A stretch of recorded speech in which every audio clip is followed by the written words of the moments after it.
Mercedes-Benz. Owner datang mengadu masa jalan kat jalan yang tak rata. Ada bunyi gedegak macam bunyi kuda. Takkan naik Mercedes bunyi kuda kan? Kau nak tahu apa masalah dia? Jom!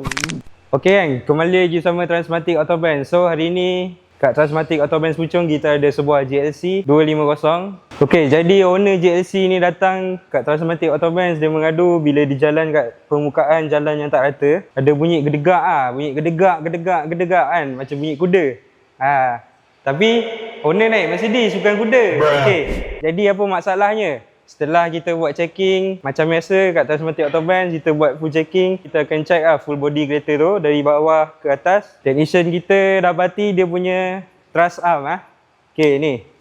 Kat tangan aku ni nama dia truss arm. Okey, apa masalah dia? Okey, macam kau tengok kat tangan aku ni. Ni lah punca dia kat dia punya truss arm ni. Kalau kita tengok dia dah ada crack Material pun kalau kau tengok ni daripada getah. Benda ni pun dah ada free play Kalau korang tengok. Beza dengan yang baru Nak gerakkan pun dah tak boleh. Okey.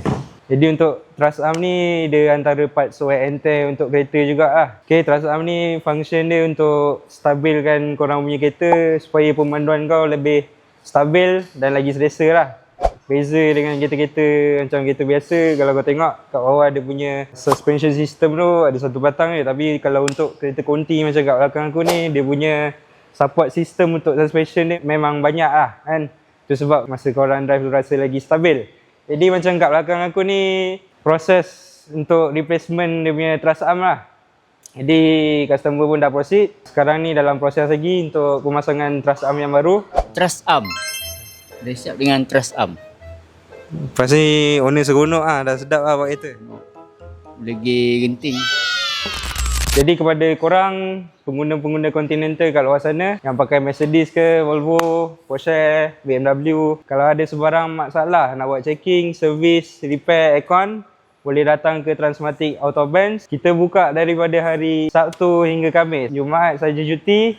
Apa-apa boleh klik link di bio. Assalamualaikum.